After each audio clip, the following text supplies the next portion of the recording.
Welcome to the Voice of the Coast. I'm your host, Danica. Along with me, we have Sheriff Gary Driskell. Now, when I've gotten here, I think David Nakhan was the sheriff, so you come behind David Nakhan, and I can tell you I got this David. We had, for a little while, Mark, and then, of course, for a little while, Anselm, and Blaze. And then, of course, here you are. Yes. Yes, I had to kind of run it back in my mind. So congratulations to you. Thank you. Yes, and of course, most people at home who are saying, wait a minute, I thought he was sheriff-elect. It's only March. But unfortunately, due to the passing of Sheriff Blaze Smith, you were actually put into the position a lot earlier. Your appointment came in a private ceremony, correct? Yes, ma'am. Yeah, so, kind of tell us a little bit about how that all happened and describe it to us. Well, unfortunately, with him passing, I had to get sworn in early, a few months early. And we did a private ceremony in my office where it was just myself, my wife, my child, and a couple other people. Okay. So here you are as the sheriff. Anything you'd like to say about the passing of Blaze? I know lots and lots of folks knew him as not just the sheriff, but he was the beloved Santa in St. Mary Parish. Blaze was a great man, and you're right, he was Santa, and the best Santa I've ever seen.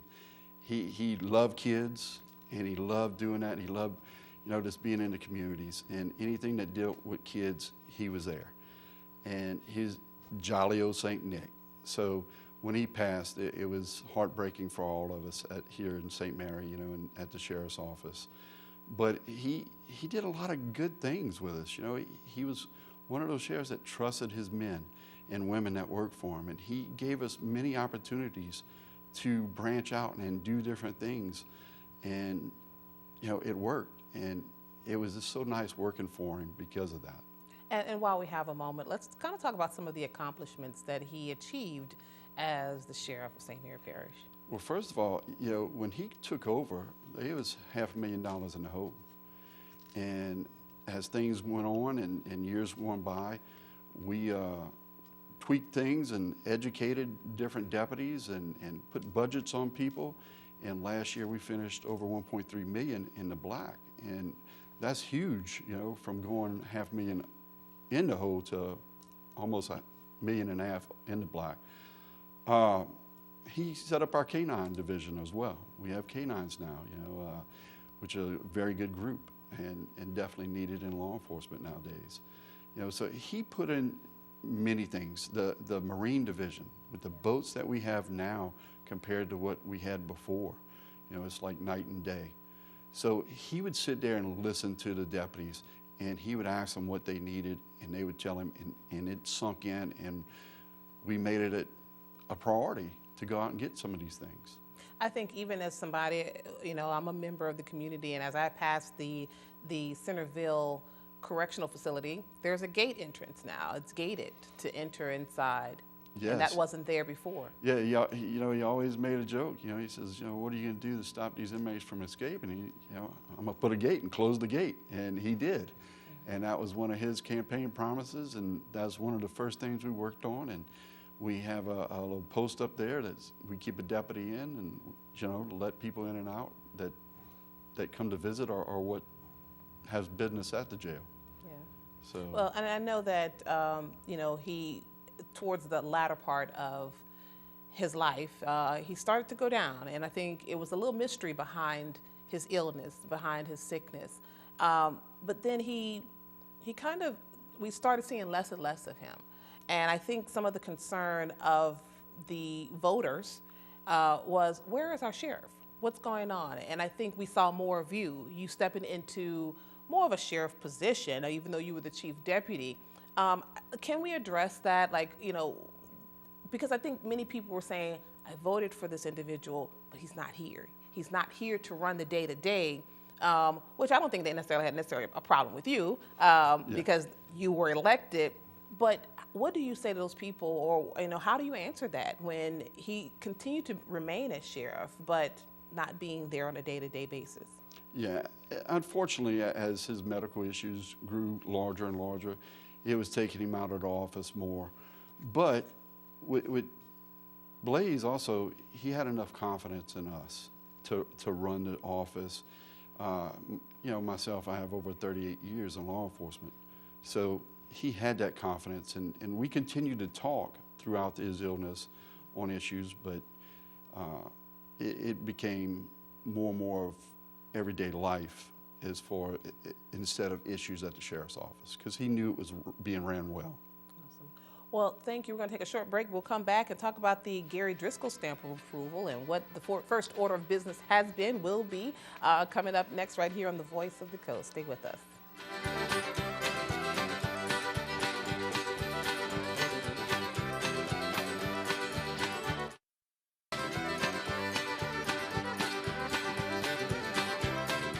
Welcome back to the Voice of the Coast. Again, I'm here with Sheriff Gary Driskell with St. Mary Parish Sheriff, and we of course going to talk now about the fact that you are sheriff, didn't have to wait to July to take over. What has been your first order of business since taking over? Well, you know, one of the first things I wanted to do is community policing. I preached that in the campaign, and we started doing that. You know, the deputies going to certain houses, this random houses, and go and talk to people, and to seeing if there's any problems in the neighborhood, anything that we can do. Plus, going into schools. How's that been received? I'm just curious. Going to random houses? Yeah, random houses. You know, I did it when I was on patrol and detectives, and I'd just go to a random house and introduce myself and ask them if there's anything that is going on in the neighborhood that I need to know about. And I received a lot of good information from those people. I guess it's a little more private. It is. Okay. It's one-on-one, and you know, people's happy to see you. I was invited in numerous times, come eat lunch with us. You know, it was right around lunchtime. I was gonna say, you got a nice little free meal, didn't you? Oh yeah, I got a free meal out of it, and good conversation, and it's things like that that mean the world to people. But as a deputy, I learned so much, because sometimes those people would sit there and go, that house right there, you need to keep eye on, and this is why. And you gain that knowledge, and throughout that, you gain trust with the people that you're serving. And you make cases, and you clear up cases, and it makes it safer in that neighborhood. Okay. So it means a lot to me. Also, you know, going into schools, we recently played Berwick Junior High in volleyball, which... Who won?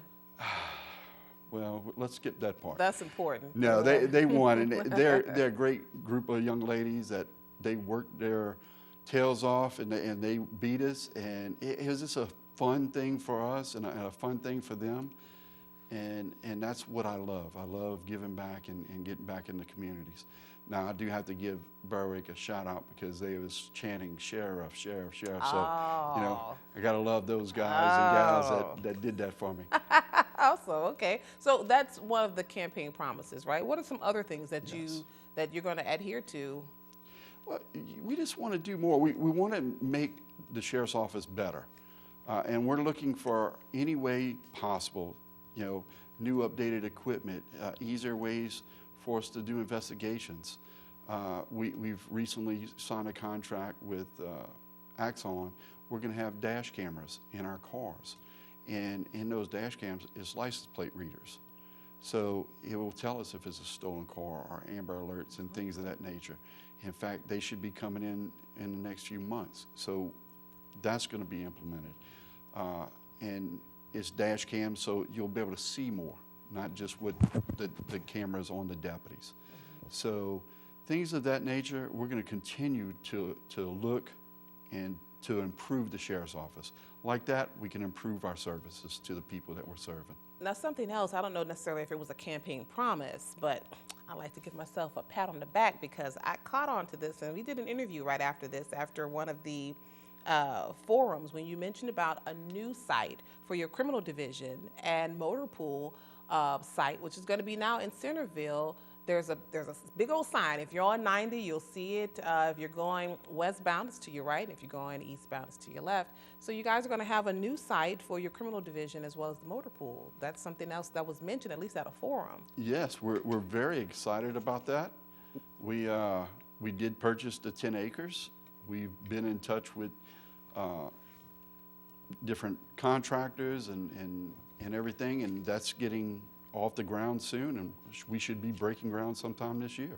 That's pretty exciting. It is. It's going to be built for a sheriff's office. It's built for what we need. And nothing against what we have now here in Morgan City, but it was a school. It's not built for a sheriff's office. And we'll end up selling that building once our building is built. But we have a lot of excited deputies looking forward to that. So you will keep the Franklin location at the Parish Courthouse? Oh yeah, that will always be the sheriff's office. The Centerville will be a branch, and of course, being close to the jail right there as well. If something happens at the jail, you have more manpower close by. Awesome. And speaking of the jail, we'll get to that shortly because that's another idea that came up recently at a St. Mary Parish meeting. So come on back, St. Mary Parish Council meeting. So come on back, we'll tell you more about that soon.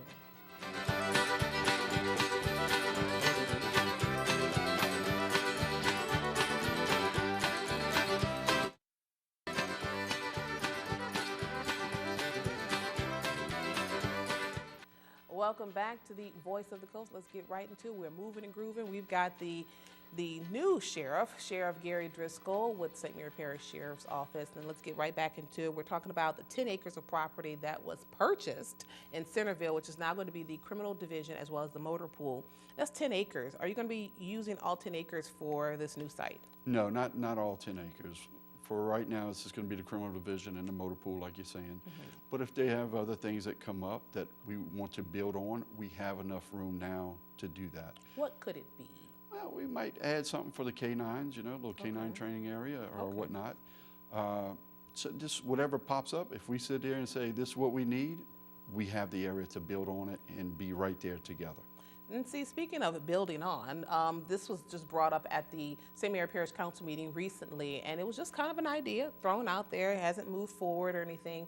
And that is having a women's prison at the Centerville Correctional Center already. However, the idea is to have it elevated, right? What they're talking about is the ground high enough? They might have to build up the ground. Oh, okay. I thought it was as far as maybe going a little bit higher as far as of course to keep it away from, to keep the places separate, the male side and the female side. Yes. But you're just saying just high enough as far as elevation, ground elevation. Okay, Yes. I got you. But we have enough property out there to build on.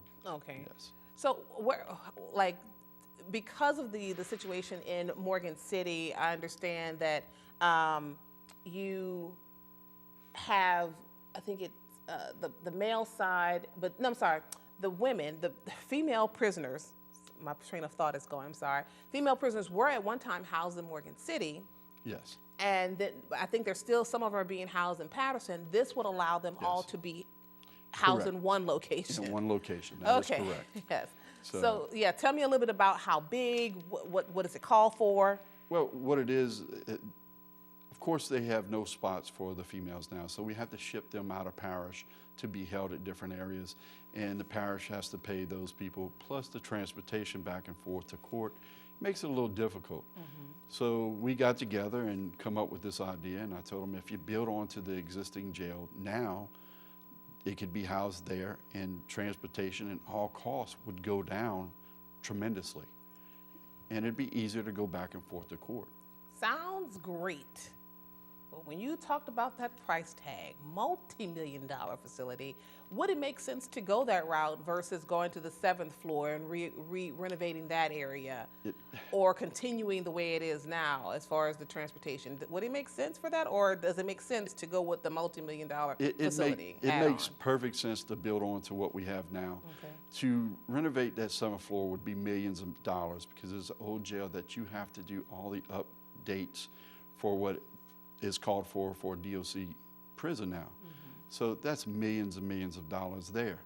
Plus, if you build on to the jail that we have already, it would take less manpower because we have all the inmates or the corrections deputies there already. So we wouldn't have to hire as many manpower, and it'd be cheaper on us and in the parish in the long run. Okay. Now, I will tell you some of the issues that we've heard at that meeting. Again, it was just thrown out there.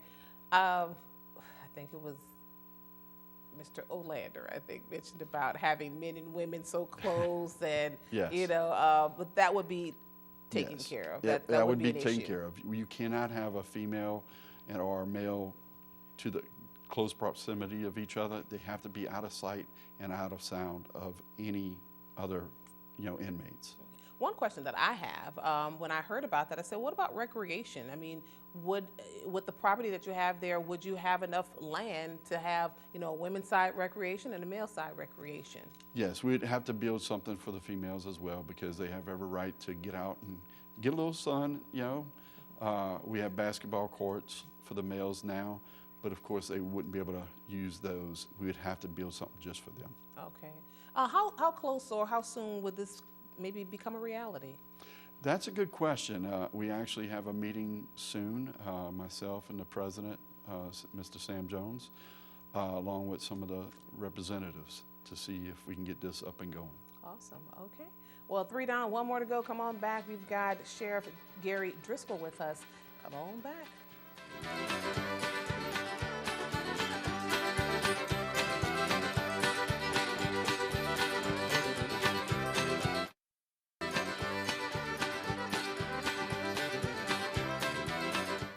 Welcome back to the Voice of the Coast. Let's get right back into it. We have Sheriff Gary Driskell. How does that sound to you? It sounds good.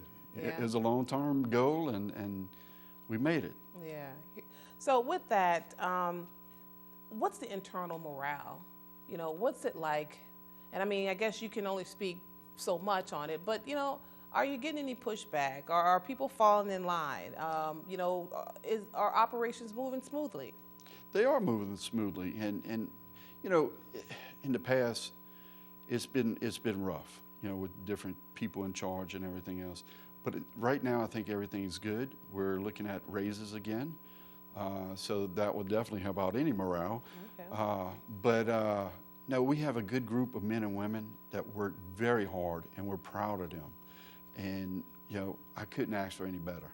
So I know you mentioned at one time when you were last here, and that's been some months back. I think was there a hiring freeze? There was. What it was, every election year, they freeze us, with the laws that they have, the payroll padding. That's it. But that's been lifted. Okay. We actually put something in to the Attorney General's office requesting an opinion, and the new governor lifted that, which helps us. So right now, we are hiring people. So if you're looking for a good career, a good job, come in and put in an application. And they're looking forward to raises. Yes. So yes, and we've done a lot of things. Longevity pay, and if you're going to college now, we're paying up to $750 per semester for you. Okay. Because we want the best, product out there, and if we can help the employees gain education, that is fantastic. So you make it possible for them to attend like a university? A lot of them, some of them go, but a lot of it's online nowadays. Okay. So it makes it easier for them. Okay. And we just, like I said, we want to teach not just law enforcement, but if it betters them, we want them to have that opportunity. Okay. There's also been some changes even with training because of the Morgan City location and putting in so much money to maintain the facility. You've moved the training center. Yes, the training facility has been changed to the range now. We have a couple of buildings that we purchased and remodeled, and we just started a new academy out there. So it's nice. They're at the range, so anytime they need to be on the firing range, they're already there. And they're out in the middle of nowhere, so the training doesn't bother anybody. Yeah. So with this new academy, it's been some years since I've, I guess, kind of been able to cover some of that. The participants, the cadets, are they all going to the Sheriff's Department, or do they go to other agencies? No, we have other agencies. We have people from Morgan City, Berwick, the Sheriff's Office, and actually 2 or 3 other Sheriff's offices have been sending cadets to us. And of course, that's several months, but I think we do a great job of putting out good deputies and officers, very professional training facility, and those guys, they hold themselves to a very high standards when it comes to teaching these young men and women. Now, I'm not getting older. Maybe you're getting older. But no, and I say that because there's some new people out there that I'm not familiar with. And I think at one time you and I we talked about training. And, you know, you have, you know, these new guys, they come in, and guys, that means girls too, okay? They come in and they're just so gung-ho and the adrenaline's pumping. And we talked about how when you get a little more mature and you settle down, it's, you know, I'm just here to do my job and I'm here to talk to the people. And you know, is that something that's stressed when these new cadets come in? It is, you know, because some of them are so gung-ho that they want to conquer the world. And you just got to slowly let them mature and help educate them and get them to calm down and look at the big picture. And the big picture is helping people. Yeah. That's what we're supposed to do. In 20 seconds or less, the reentry program, are you guys working with them at St. Mary Parish Reentry? We are. We've been doing different things with the work release program, getting them jobs. And so when they get out of jail, they have a job. And plus education. We're doing different things with education. We're getting companies to come in and give classes online. All right, thank you very much. See you guys next time.